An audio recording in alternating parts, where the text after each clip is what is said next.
मित्रांनो, आज तुमचे पुन्हा एकदा या यूट्यूब चॅनलवर स्वागत आहे. जर तुम्ही महाराष्ट्रामधील नर्सिंग ऑफिसर या पदासाठी तयारी करत असणार, तर हा व्हिडिओ तुमच्यासाठी फार उपयुक्त राहणार आहे. आज आपण महत्त्वाचे 10 क्वेश्चन्स बघणार आहोत, ते पण मराठी एक्सप्लेनेशन सहित. तर आपण आपल्या व्हिडिओला सुरुवात करूया. आपला पहिला प्रश्न आहे रिसर्च अँड स्टॅटिस्टिक मधला. तर आपण क्वेश्चन वाचून घेऊया. Which statical test is most appropriate to compare the mean pain score between 3 groups receiving different analysis protocol. आपण आपला प्रश्न समजून घेऊया. इथे आपल्याला स्टॅटिकल टेस्ट विचारलेली आहे. जे हे खाली दिलेले आहे 4 ऑप्शन, ते एक स्टॅटिकल टेस्ट सांगते. तर त्याच्यामध्ये आपल्याला काय विचारलेले आहे, स्कोर बिटवीन 3 ग्रुप्स, म्हणजे 3 ग्रुपमध्ये आपल्याला स्कोरिंग विचारलेली आहे. तर यामध्ये आपल्याला हेच ओळखायचं आहे की यापैकी जे 4 ऑप्शनपैकी 3 ग्रुप जे आहे ते कशाला म्हणलं गेलेलं आहे. तर आपण ऑप्शन देखील समजून घेऊया एक एक करून. आपला पहिला ऑप्शन आहे paired T test. Paired T test काय करते की जे 2 ग्रुप्स असतात त्याच्यामधलं आपल्याला ॲनालिटिक दाखवते. म्हणून आपलं क्वेश्चनचं फर्स्ट जे ऑप्शन आहे ते राहणार नाही. सेकंड ऑप्शन आहे ॲनोवा. ॲनोवा काय करते, हे 3 डिफरंट ग्रुप्स असतात त्याच्यामधलं आपल्याला ॲनालिटिक सांगते. तर आपल्या क्वेश्चनचं राईट आन्सर राहणार आहे ॲनोवा. ॲनोवा कारण की ते 3 ग्रुपमधलं आपल्याला डाटा देते. आणि आपण तसंच जे थर्ड ऑप्शन आहे काय स्क्वेअर टेस्ट, ते देखील जाणून घेऊया ते काय सांगते. काय स्क्वेअर टेस्ट जे आहेत ते आपल्याला कॅटेगरी बेस्ड डाटाबद्दल माहिती देते. हे जे वरचे 2 टेस्ट आपण जे पाहिले, पेअर टी टेस्ट आणि अनोवा, ते आपल्याला न्यूमेरिकल व्हॅल्यूमध्ये सांगते. पण हे काय स्क्वेअर टेस्ट जे आहे ते कॅटेगरी बेस्ड डाटा आहे. म्हणून हे थर्ड ऑप्शन देखील आपलं राहणार नाही आहे. आणि आपण एकदा फोर्थ ऑप्शन देखील बघून घेऊया. Person correlation. पर्सन कोरिलेशन काय असते की लिनियर रिलेशनशिप त्याच्यामध्ये शोधलं जाते. आपण उदाहरणासाठी पाहूया. मेडिसिन डोस आणि पेन रिलीफमध्ये काय संबंध आहे, हे पर्सन कोरिलेशन, म्हणजे ते कोरिलेट करते, जे चौथं ऑप्शन आहे. तर तुम्हाला हे सर्व हे टॉपिकबद्दल माहिती झाली असणार असं मला वाटते. तर आपण आपल्या पुन्हा एकदा मी सांगते की याचं फर्स्ट क्वेश्चनचा आन्सर आहे सेकंड ॲनोवा. तर आपण आपल्या नेक्स्ट क्वेश्चनकडे वळूया. आपला सेकंड क्वेश्चन आहे न्यूनोटॉलॉजी म्हणजे इमिडिएट न्यूबॉर्न केअर याच्यामधला. आपण क्वेश्चन वाचूया.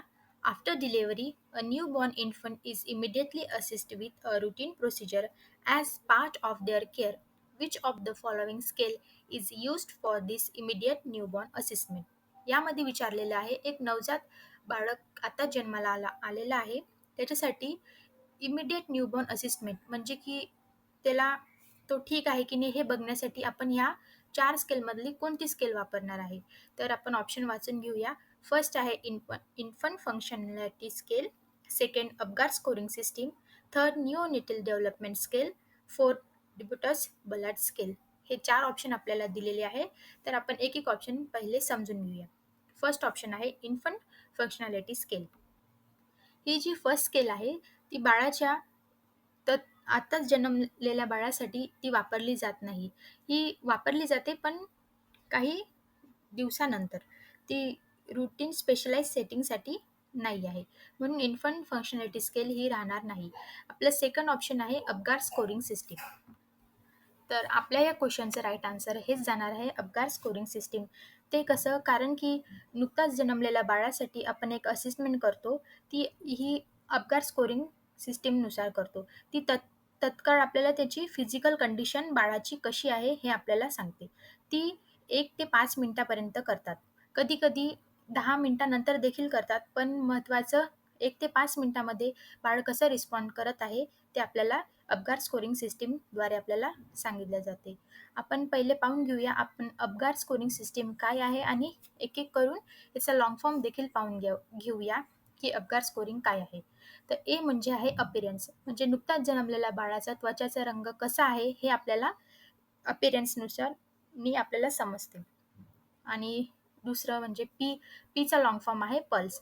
पल्स म्हणजे हृदयाची गती. बाळाची हृदयाची ठोके कशी आहे हे आपल्याला अपगार स्कोरिंगच्या पी पीने आपण जाणून घेऊ शकतो. आणि तिसरं आहे जी. जी म्हणजे ग्रीमेन्स. ग्रीमेन्स म्हणजे रिफ्लेक्स इरिटेबिलिटी, म्हणजे बाळाची रडण्याची क्षमता कशी आहे त्याच्याने आपण जाणून घेऊ शकतो की बाळाची रिफ्लेक्स इरिटेबिलिटी कशी आहे. ते म्हणजे ग्रीमेन्स. आणि चौथा आहे की ॲक्टिव्हिटी. बाळाची ॲक्टिव्हिटी कशी आहे, मसल टोन कसा आहे, हे ॲक्टिव्हिटीने आपण समजून घेऊ शकतो. आणि लास्ट आहे आर. आर म्हणजे रेस्पिरेशन.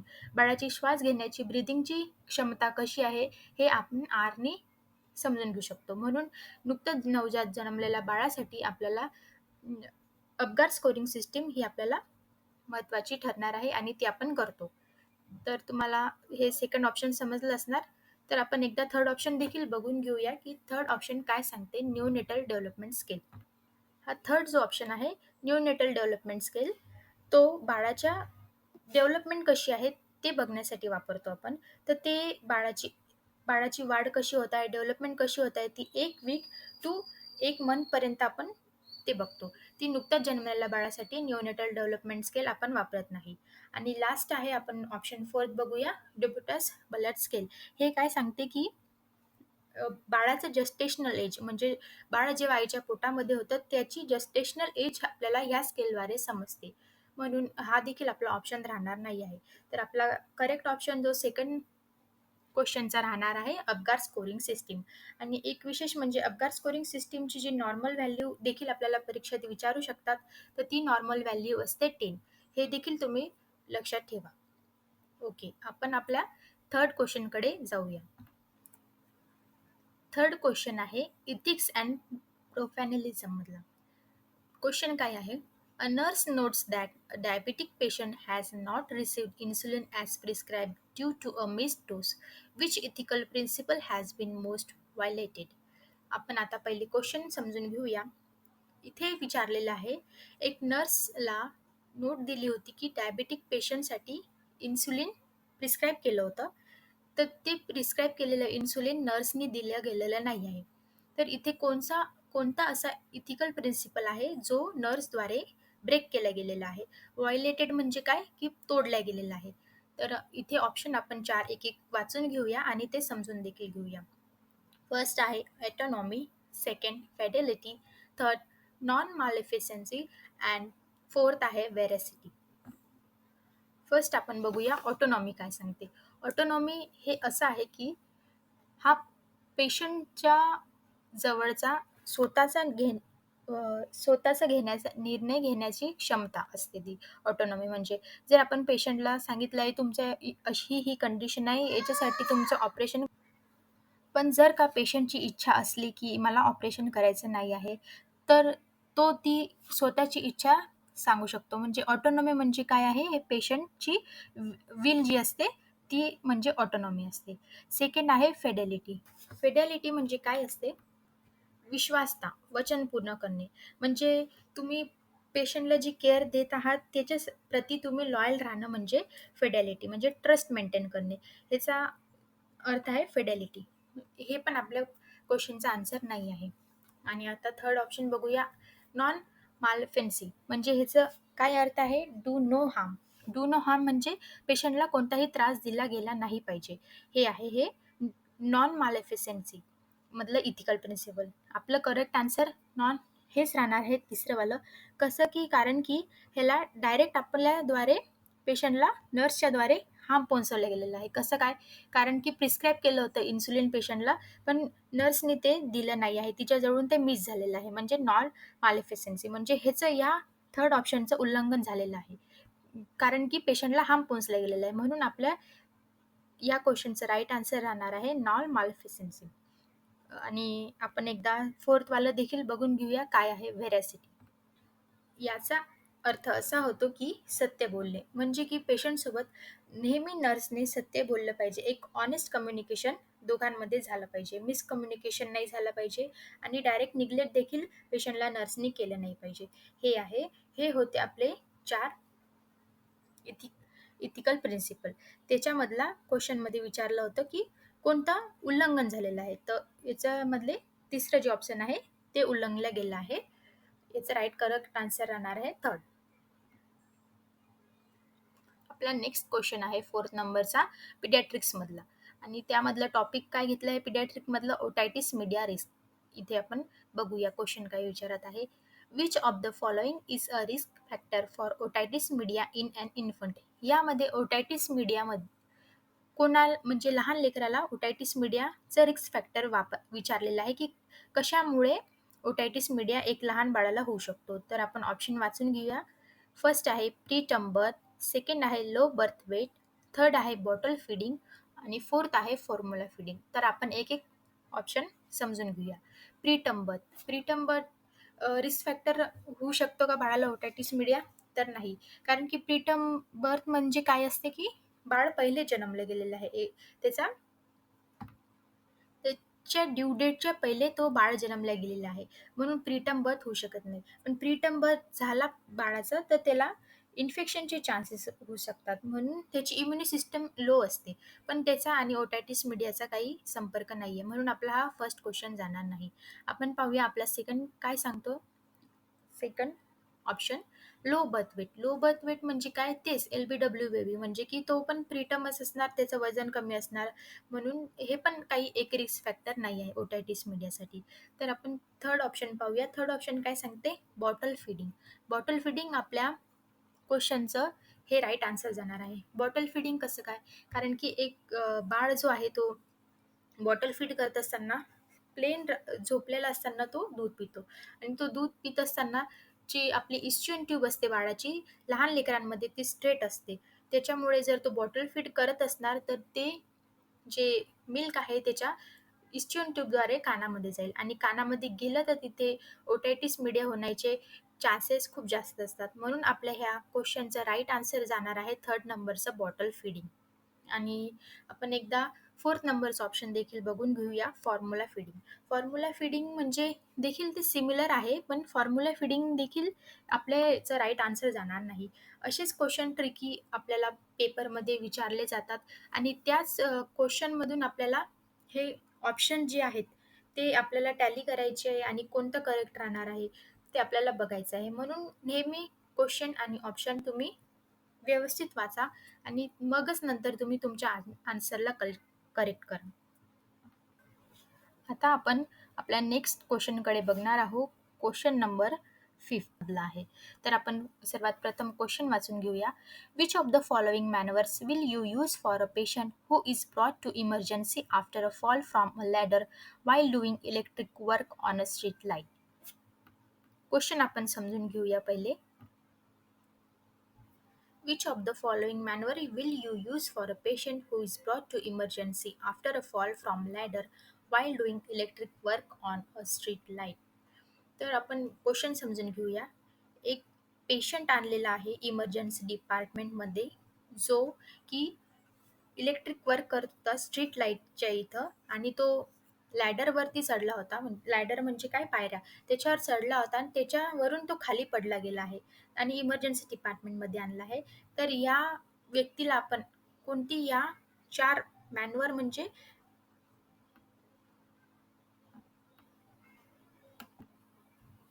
युक्ती योजने, मॅनवर म्हणजे याचा अर्थ आहे युक्ती योजने, की आपण हे प्रोसिजर करताना काय आपण करणार हे पेशंटसाठी. जर पेशंट हा वरून खाली पडलेला आहे तर नक्कीच त्याच्या स्पायनलला देखील धक्का पोहोचला गेला असणार आणि जर तो इमर्जन्सी डिपार्टमेंटमध्ये आलेला आहे तर आपल्याला त्याच्यामध्ये इटी ट्यूब वगैरे टाकण्याची गरज असते. तर याच्यामध्ये तेच मॅनवर सांगितलेले आहे, की एक एक आपण बघूया की याच्यातलं राईट ऑप्शन कोणतं राहणार आहे. तर फर्स्ट आहे जॉ थ्रस्ट मॅनवर, सेकंड आहे नेक एक्सटेन्शन, थर्ड आहे हेड टिल्ट चिन लिफ्ट आणि फोर्थ आहे मॉडिफाईड हेड हेड टिल्ट चिन लिफ्ट. तर आपल्या क्वेश्चनचं आन्सर जे आहे ते फर्स्ट जाणार आहे जॉ थ्रस्ट मॅनवर. ते कसं काय? कारण की पेशंट जर वरून खाली पडला तर त्याची स्पायनल देखील इंजुरी होऊ शकते. म्हणून आपल्याला ही मॅनवर वापरायची आहे. ही युक्ती आपल्याला करायची आहे. ती कशी? की ते जॉ थ्रस्ट मॅनर म्हणजे काय? आपण फक्त पेशंटचा हा जो खालचा जॉ असतो तो आपल्याला उघडायचा आहे आणि त्याच्याद्वारेच आपल्याला इटी ट्यूब वगैरे टाकायची आहे. आणि आपण एकदा सेकंडवाला पण बघून घेऊया, नेक एक्सटेन्शन. सेकंड ऑप्शन सांगते आपलं. पण ते आपण देखील करू शकत नाही कारण की नेक एक्सटेंड जर झाला पेशंटचा तर अजून स्पायनलला इंजुरी होण्याचे चान्सेस आहे. त्यामुळे आपलं हे सेकंड ऑप्शन देखील जाणार नाही. आणि थर्ड ऑप्शन काय सांगत आहे? हेड टिल्ट चिन लिफ्ट. हेड टिल्ट चिन लिफ्टमध्ये देखील पूर्ण स्पायनलला वाक जाणार आणि ते जर हेड आपण पेशंटचा टिल्ट केला आणि चिन लिफ्ट केली तरी स्पायनलला धक्का पोहोचू शकतो. म्हणून हे देखील आपल्या क्वेश्चनचा आन्सर जाणार नाही आहे. आणि मॉडिफाईड हेड टिल्ट चिन लिफ्ट, हे देखील आपल्या क्वेश्चनचा आन्सर जाणार नाही आहे. तर आपला राईट आन्सर जाणार आहे फर्स्ट नंबरचं जॉ थ्रस्ट मॅन्युअर. आपण आपला नेक्स्ट क्वेश्चन बघूया. फार्मोलॉजिकल ड्रग साइड इफेक्ट मधला क्वेश्चन आहे. The nurse providing care to a patient with carcinoma bladder rightly explain the myositis is a side effect of dash drug. इथे विचारलेलं आहे आपल्याला मायोस्टायटिस. मायोस्टायटिस म्हणजे काय, की इन्फ्लामेशन ऑफ मसल्स. आपल्याला इथे विचारलेलं आहे पेशंटला असं कोणतं ड्रग चालू आहे ज्याच्यामुळे पेशंटला इन्फ्लामेशन झालेलं आहे. तर हेच आपल्याला क्वेश्चनमध्ये विचारलेलं आहे. आणि पेशंटला इथे आपल्याला एक कंडिशन देखील दिलेली आहे की ते ड्रग कशासाठी देत आहे, कार्सिनोमा ब्लॅडर म्हणजे की ब्लॅडरचं कॅन्सर आहे त्यासाठी पेशंटला इथे कोणतं औषध चालू आहे त्याच्याद्वारे पेशंटला इन्फ्लामेशन ऑफ मसल्स म्हणजे मायोस्टायटिस हे झालेलं आहे. ते या ड्रग्समधून आपल्याला ओळखायचं आहे. आपण एक एक ड्रग बघून घेऊया. फर्स्ट ड्रग आहे अँटीन्यूओप्लास्टिक एजंट, सेकंड ड्रग आहे अँक्सिओलायटिक्स, थर्ड आहे अँटी डिप्रेशन्स आणि फोर्थ आहे नार्कोटिक एनर्जेसिक. तर आपण एक एक ऑप्शन पाहूया. फर्स्ट काय सांगते, अँटीन्यूओप्लास्टिक. तर आपलं राईट आन्सर हेच जाणार आहे अँटीन्यूओप्लास्टिक एजंट. ते कसं, कारण की पेशंटला कॅन्सर पेशंटला हे अँटीन्यूओप्लास्टिक जे ड्रग आहे ते वापरले जाते, म्हणून हे ड्रग पेशंट घेत आहे. त्यामुळे पेशंटमध्ये मसल्सचा इन्फ्लमेशन झालेला आहे, म्हणून आपल्या म्हणजे की साईड इफेक्ट झालेला आहे अँटीन्यूओप्लास्टिक ड्रग घेतल्यामुळे. म्हणून आपल्या क्वेश्चनचा आन्सर करेक्टली हेच जाणार आहे अँटीन्यूओप्लास्टिक एजंट. ठीक आहे. तर आपण सेकंड ऑप्शन देखील काय आहे ते आपण पाहून घेऊया. ते आहे अँक्झिओलायटिक. हे ड्रग चिंतासाठी म्हणजे की जे लोक डिप्रेशनमध्ये आहे, एन्झायटीमध्ये आहे, टेन्शनमध्ये आहे त्याच्यासाठी वापरण्यात येते हे अँक्झोलायटिक जे आहे. त्याच्यामध्ये काय साईड इफेक्ट होतात, ड्राउझिनेस, ॲडिक्शन, रेस्पिरेटरी डिप्रेशन, पण याच्यामध्ये मायोस्टायटिस नाही होत, म्हणून आपल्या क्वेश्चनचं हे आन्सर जाणार नाही आहे. आणि थर्ड ऑप्शन काय सांगते, अँटी डिप्रेसंट. अँटी डिप्रेसंट कोणाला देतात, ज्यांचे ज्यांचं मूड इम्प्रूव्ह करायचं आहे त्यांना देतात. आणि हे मूड इम्प्रूव्ह करणारे जे औषधं असतात ते काय साईड इफेक्ट करतात, ते वेट गेन करतात, सेक्स्युअल डिस्फंक्शन करतात आणि इन्सोमनिया म्हणजे झोप लागत नाही, हे अशा गोष्टी करतात. आणि त्यामुळे हे देखील करेक्ट ऑप्शन नाही राहणार आहे. आणि फोर्थ आहे नार्कोटिक एनाल्जेसिक. नार्कोटिक एनाल्जेसिक जे आहे ते सिव्हिअर पेनसाठी दिले जाते. आणि तुम्हाला हे चारही ऑप्शन समजले असतील. तर आपण आपला नेक्स्ट क्वेश्चनकडे वळूया. नेक्स्ट क्वेश्चन आपला आहे कम्युनिटी हेल्थ इंडियन हेल्थ कमिटीजमधला. आपण क्वेश्चन वाचून घेऊया. Which is the correct match regarding Indian health committees and their contributes. इथे विचारलेलं आहे की या चारही ऑप्शनमधली कमिटीज आहे, त्या कमिटी कोणती सेवा प्रोव्हाइड करते हे आपल्याला विचारलेलं आहे. आणि ती करेक्टली म्हणजे की हे मिसमॅच आहे, तर आपल्याला करेक्ट मॅच शोधायचं आहे. तर आपण आपले ऑप्शन पाहूया. फर्स्ट आहे Bhore committee, introduce CHC concept. Second आहे Kartar Singh committee, laid foundation of multipurpose worker scheme. Third आहे Shrivastava committee, focused on medical education reform. आणि फोर्थ आहे Mudaliar committee, introduced primary health care. तर आपण पाहूया याच्यातली कोणती कमिटी ही करेक्ट राहणार आहे. तर ह्याचं करेक्ट आन्सर जाणार आहे B, Kartar Singh committee, laid foundation of multipurpose worker scheme. आणि याचं एक्सप्लेनेशन असं आहे की मल्टीपर्पज वर्कर जी आहे ती स्कीम जी आहे ही करतार सिंग कमिटीने शिफारस केली होती. प्राथमिक आरोग्य सेवा म्हणजे बॅकबोन तयार केला होता, म्हणजे PHC साठी करतार सिंग कमिटी. ही कमिटी कधी आली होती, 1973. तर हा कमिटी रिलेटेड आपल्याला क्वेश्चन आहे. आणि जर तुम्हाला इतर देखील कमिटीबद्दल जाणून घ्यायचं असणार तर तुम्ही कमेंटमध्ये विचारू शकता की आम्हाला या कमिटीबद्दल सांगायचं आहे, तुम्हाला अजून कोणता एक्सप्लेनेशन पाहिजे आहे ते आम्ही सांगू शकतो. तर आपलं ह्या क्वेश्चनचं आन्सर आहे Kartar Singh committee, laid foundation of multipurpose worker scheme. B आपलं करेक्ट जाणार आहे. प्लस सेकंड क्वेश्चन आहे सायकॅट्रिक मूड डिसऑर्डरचा. तर आपण वाचून घेऊया question. The nurse is providing care to a patient with bipolar disorder Which of the following lithium level of the patient is within the therapeutic range? यामध्ये आपल्याला काय विचारलेलं आहे की लिथियमची लेवल थेरप्युटिक रेंज म्हणजे काय असते की पेशंटला चालू असलेली म्हणजे की ती जी औषध आहे, ती जी गोळी आहे, ती व्यवस्थित काम करत आहे की नाही, हे पाहण्यासाठी लिथियमची लेव्हल ही या 4ही ऑप्शनमधून कोणती राहिली पाहिजे, हे आपल्याला या क्वेश्चनमध्ये विचारलेलं आहे. तर आपण ऑप्शन्स वाचून घेऊया सर्वात प्रथम. 0.4 मोल 0.4 मोल लिटर. सेकंड ऑप्शन आहे 1.1 मोल लिटर. थर्ड ऑप्शन आहे 1.8 मोल लिटर आणि फोर्थ ऑप्शन आहे 2.6 मोल लिटर. तर याचं काय राहणार आहे थेरप्युटिक रेंज आपल्याला बघायचं आहे. तर ती ती राहणार आहे 1.1 मोल लिटर. ती कशी काय ती थेरप्युटिक रेंज राहणार आहे. थेरप्युटिक नॉर्मल रेंज जी असते 0.6 टू 1.2 ही थेरप्युटिक रेंज असते. म्हणजे किती गोळीचे हे काम करत आहे की नाही. हे बाकीचे जे दिलेले आहेत ऑप्शन ते आहे जी फर्स्ट ऑप्शन जे आहे 0.4 ते कमी आहे म्हणजे की त्याचा असरच होत नाही आहे.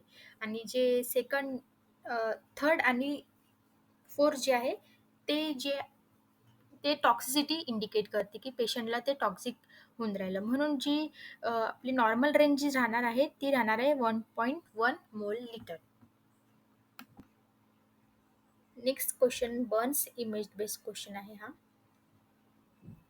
Clinical scenario: the visual assessment a patient received in emergency room has a burn area on the right arm. It appears red, has blisters and is very painful. What type of burn is described? याच्यामध्ये बर्नचा patient आहे. त्याच्यामध्ये विचारलेलं आहे की red red झालेला आहे पेशंटचा हात, राईट आर्म आणि ब्लिस्टर म्हणजे फोड आलेले आहेत आणि व्हेरी पेनफुल आहे म्हणजे की दुखत पण आहे. तर या चारही ऑप्शनमधून ह्याचं काय आन्सर जाणार आहे इथे विचारलेलं आहे. तर फर्स्ट आहे सुपरफिशियल बर्न, सेकंड आहे पार्शल थिकनेस बर्न, थर्ड आहे डीप बर्न आणि फोर्थ आहे फुल थिकनेस बर्न. तर फर्स्ट ऑप्शन सुपरफिशियल बर्न म्हणजे काय? सुपरफिशियल बर्न म्हणजे red and dry and no blister म्हणजे इथे फक्त जी स्किनची फर्स्ट लेअर जी आहे एपिडर्मिस तिलाच फक्त नुकसान पोहोचलं जाते म्हणजे ती फर्स्ट डिग्री बर्न आहे. तर ते आपल्या क्वेश्चनचं आन्सर राहणार नाही आहे. आणि सेकंड पाहूया आपण option partial thickness burn. Partial thickness burn म्हणजे की ती रेड आहे आणि ब्लिस्टर आहे आणि वेट अँड मॉइस्ट आहे. तर आपले करेक्ट आन्सर सेकंडच जाणार आहे. ते कसं कारण की आपली एपिडर्मिसची पहिली जी लेयर असते आणि पार्ट ऑफ डर्मिस म्हणजे त्याच्या खालची जी लेयर असते हे दोघी ना पेशंटच्या राईट आर्मला इजा पोहोचली गेलेली आहे. म्हणून हे सेकंड डिग्रीमध्ये आपलं येणार आहे कारण की ते ब्लिस्टर्स पण आलेले आहे आणि रेड स्किन पण आहे आणि थोडासा पेन देखील आहे. म्हणून हे सेकंड कॅटेगरीमध्ये जाणार आहे टाईपमध्ये. आपण थर्ड देखील पाहून घेऊया डीप बर्न. डीप बर्न म्हणजे काय होते त्याच्यामध्ये पेशंटचे तिन्ही लेयर इन्व्हॉल्व्ह होऊन जातात. ऑल लेयर्स डर्मिस प्लस सबक्युटेनस आणि इपिडर्मिस हे सर्व होऊन जातात आणि इथे व्हाईट ब्राऊन लेदर देखील दिसते आणि हे पेनलेस असते थर्ड डिग्री बर्न कारण की इथे नव देखील डिस्ट्रॉय झालेले असतात. म्हणून हे देखील आपल्याला विचारलं नाही आहे क्वेश्चनमध्ये म्हणून ह्याचं ऑप्शन देखील हे जाणार नाही. मी तुम्हाला ह्याचं डीप बर्नचं थर्ड कॅटेगरीमध्ये येते आणि त्याचं एक्सप्लेनेशन सांगत आहे. आणि फोर्थ आपण पाहणार आहे काय आहे fourth full thickness burn. Full thickness बर्नमध्ये काय होते? फुल थिकनेस बर्न म्हणजे मसल्स आणि बोन देखील इन्व्हॉल्वमेंट होऊन जाते आणि ते पूर्णपणे काळी होऊन जाते आणि ही देखील जी फोर्थ जी हे आहे टाईप ते देखील पेनलेस असते. का बरं? कारण की नव देखील डॅमेज होऊन गेलेले आहे, सर्व डॅमेज झालेलं आहे. त्यामुळे पेशंटला इथे पेन होणार नाही आणि काहीच होणार नाही. म्हणून ही कॅटेगरीमध्ये जाणार आहे फोर्थ. ठीक आहे. तर आपलं करेक्ट आन्सर राहणार आहे पार्शल थिकनेस बर्न. आपण आपल्या नेक्स्ट क्वेश्चनकडे वळूया. आपला last maternal and child health obstruct labour मधला क्वेश्चन आहे आपला OBGY मधला.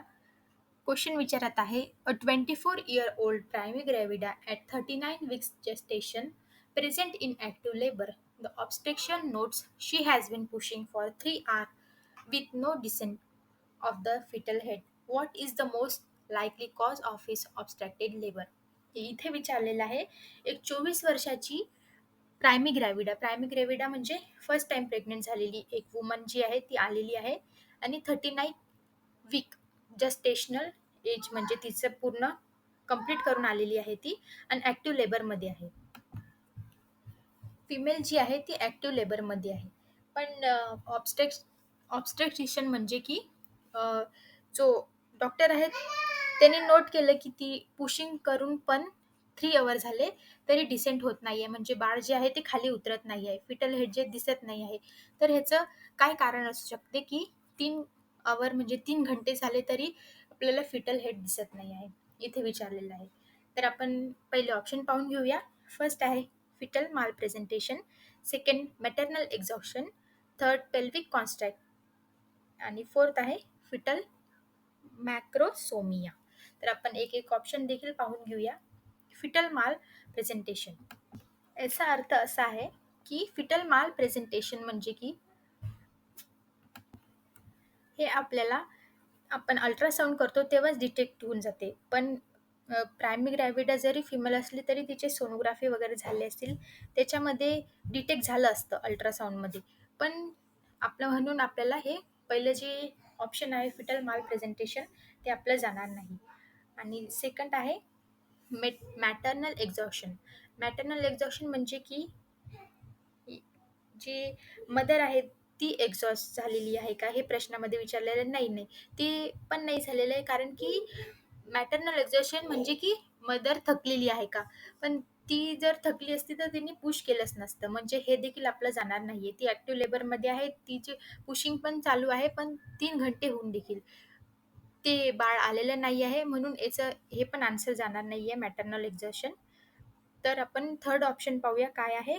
पेल्विक कॉन्ट्रॅक्चर. पेल्विक कॉन्ट्रॅक्चर म्हणजे काय आहे आता आपण ते जाणून घेऊ. आपलं करेक्ट आन्सर हेच राहणार आहे की पेल्विक जे आहे ते ते छोटं आहे. कॉन्ट्रॅक्चर म्हणजे की त्याचं जे बनावट आहे ती छोटी आहे म्हणून जे बाळ जे आहे ते खाली येऊ शकत नाही आहे. म्हणून करेक्ट आन्सर ह्याचं तेच जाणार आहे. 3 आवर होऊन देखील जर बाळ खाली येत नाहीये म्हणजे की पेल्विकमध्ये डिफेक्ट आहे. म्हणून की आपलं करेक्ट ऑप्शन जाणार आहे पेल्विक कॉन्ट्रॅक्चर. आणि थर्ड आपण एकदा हे पाहून घेऊया काय आहे. फिटल मॅक्रोसोमिया. फिटल मॅक्रोसोमिया म्हणजे काय. याचा अर्थ असा की बेबी हा मोठा आहे. मायक्रोसोमिया फिटल मायक्रोसोमिया म्हणजे की पण तो जो बेबी आहे तो येऊ शकतो पण थोडा लेट लेबर होणार, थोडं डिफिकल्ट होणार पण डिलिव्हरी होऊन जाणार. हे देखील आपलं याचं ऑप्शन जाणार नाही आहे. तर आपलं करेक्ट ऑप्शन पेल्विक कॉन्ट्रॅक्चर हेच जाणार आहे कारण की तो पॅसेजमध्ये जे आहे ते येण्याचा रस्ता जो आहे तो छोटा आहे त्यामुळे बाळ खाली येऊ शकत नाही आहे. तर हे जे आहे पेल्विक कॉन्ट्रॅक्चर हे दोघांसाठी घातक असू शकते, मातासाठी देखील आणि बाळासाठी देखील. म्हणून आपण याच्यावरती उपचार जर आपल्याला करायचं असेल, मॅनेजमेंट करायचं असणार तर आपण काय करणार आहे, अर्जंट आपल्याला सिझेरियन सेक्शन करावं लागणार आहे. कारण याच्यामध्ये वजायनल डिलिव्हरी जी आहे ती इम्पॉसिबल आहे. तर हे आपले आजचे 10 क्वेश्चन्स होते. जर तुम्हाला कुठे अडचण वाटली वगैरे असणार तर तुम्ही कमेंट बॉक्समध्ये तुमची कमेंट्स टाकू शकतात. आणि हा व्हिडिओ जो आहे तुम्ही रिपीटमध्ये देखील बघू शकतात आणि तुमच्या अभ्यासाची तयारी करू शकतात. सोबतच आम्ही खाली तुम्हाला याची टेस्ट सीरीजची एक लिंक देखील दिलेली आहे. तुम्हाला आजचा व्हिडिओ समजला आहे की नाही हे बघण्यासाठी तुम्ही टेस्ट देखील सॉल्व्ह करू शकतात.